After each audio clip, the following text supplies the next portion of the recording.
Thanks Guga for sponsoring this video. On today's video, I'm making the biggest feast ever because I want to find out a few things. Does $1 steak versus $1,000 steaks makes any difference for hot pot? What about flavor? Does that influence at all? But maybe the most important one of them all, is quantity over quality better for steaks? Because we're about to answer all of these questions. As today, I'm putting Japan versus China. And most importantly, we are making hot pot, a delicious mouth-watering dish that if you've never had it, you should. And as we go along the way on this video, you will understand why. So let's begin. Now, Japan and China both have their versions of this type of dish. It is called shabu-shabu in Japan and hot pot in China. Both of them have the same concept, which is to dunk delicious meat in a very hot liquid, but they are completely different from each other. And we're gonna start off first with Japan. In order to make shabu-shabu, you definitely want to have some quality meats. Come on now. It's Japan. You know the best beef in the planet comes from it. And in order to do all of these special cuts, the first thing you need is to have your steaks frozen. But you won't be able to chop it up with your knife, because the best way to do this is to use a meat slicer. Now, I totally understand most people won't have one. However, you can now get these cuts available in most supermarkets. And just so you know what we have, these are Japanese Wagyu A5 steaks. We got ribeyes and also New York strip. But I didn't stop there, because we also have some Wagyu picanha. Combining these steaks together, we have over $1,000 worth of beef. What it is important is to have good quality ingredients. And to make the dipping liquid is quite simple. The first ingredient you need is this, kombu, also known as dried seaweed. Now all you gotta do is to throw them in some water and let it boil. As it's doing so, you will release an incredible flavor. And just so you know, kombu has a tremendous amount of MSG on it, so it is naturally salted. But the bottom line is that that's it. And of course, you gotta have all of your meats together. And a lot of times you can also include some vegetables. The idea is that the liquid is so hot, as soon as you dunk it, it will start cooking the meat. And the longer you do it, it will also keep flavoring that dashi, making it taste even better as you go along. However, Japanese people also love to make some sauces to go along with it. And here's a few.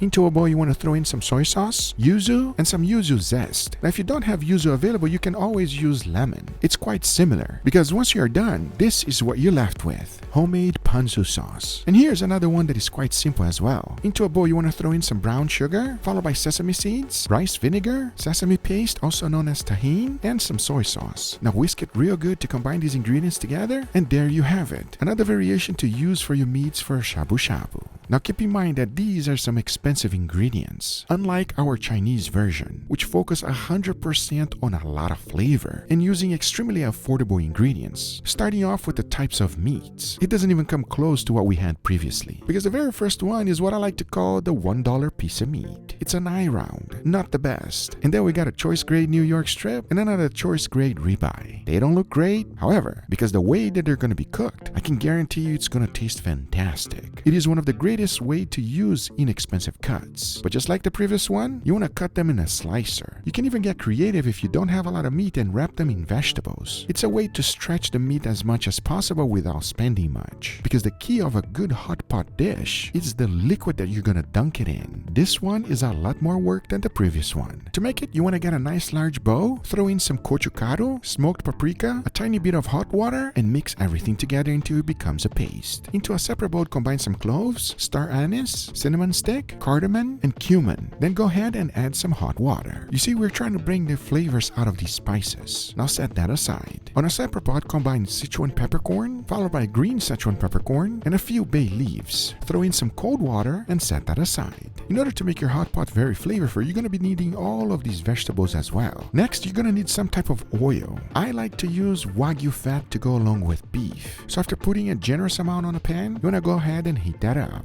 Once the temperature of 350 degrees Fahrenheit is reached, you want to go ahead and add all of the vegetables and herbs. You want to cook that for a little bit. Keep the oil at about 325 degrees Fahrenheit. Then you want to go ahead and add the cinnamon stick mix. But notice that it does not have any water. That's because it was drained first. Mix that up real good and let the whole thing infuse. Once everything starts getting a little bit of color, you want to go ahead and remove everything out. And the reason you're doing is because it already did its job, making this oil extremely flavorful. Now you want to bring bring the temperature down to 325 degrees Fahrenheit and add all of the gochujang spice mix. Little by little, this is a crucial element here. Go ahead and mix and prevent anything from burning. You don't want it too hot, as then you want to go ahead and add all of the Sichuan pepper mix. Mix that up real good and cook it under medium heat. Because now, to finish it up, you want to add a generous amount of chili of your choice, as then you want to add some soybean paste followed by black bean paste. Mix that up real good and let everything cook together. You want to let this cook for at least 5 minutes, because now you got a bunch of different options. You can start immediately with your hot pot. You can even put this flavorful thing on steaks and cook them, or do what I did, which is to freeze them and then open them up whenever you are ready to have some delicious hot pot.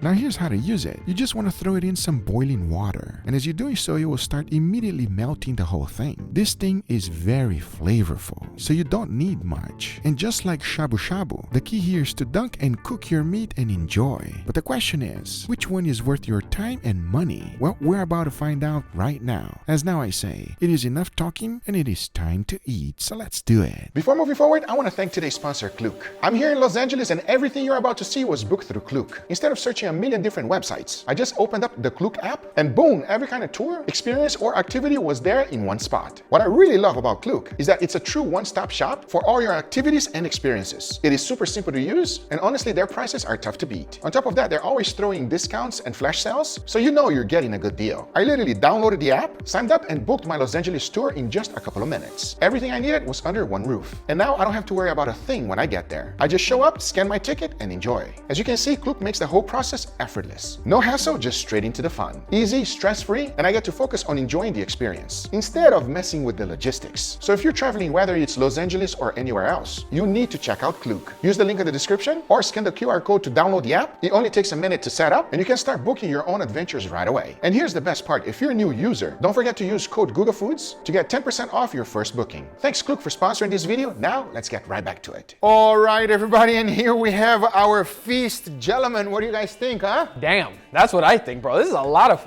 The only problem is, why is it all raw? Well, because the whole thing is about this. This is hot pot style, and here we have shabu-shabu style.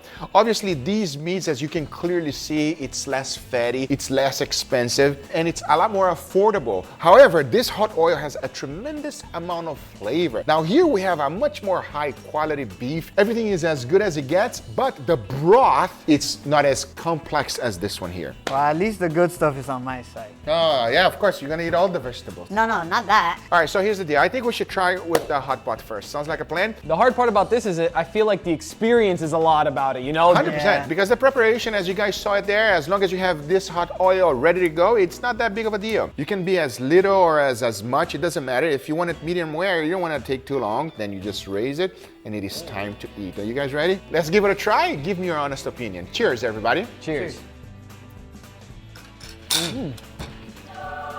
That is a very interesting broth. What do you guys think? I want to know your opinion. I think that's a spicy. I think that's spicy for sure. It's very different than what we're used to because the steaks don't have a real sear, right? But that broth definitely penetrates in there and you can feel the like bunch of spices and a little hint of heat that it has in the background. It's pretty nice. Now, the wonderful thing, even though this is a lean cut of beef, everybody, it's still absolutely phenomenal. Would you guys agree? Yeah. And obviously, we have a few different sauces here so that you can also do the dip in case you feel that it's not savory enough or salty enough. What are all these, Guga? So this one right here with the cabbage, as you can clearly see, is actually my nemesis. the $1 piece of meat. The one that I've been trying forever to make it taste better, which is Iron, the one I was just talking about. Iron, exactly. The very first one was a New York strip, and that was phenomenal.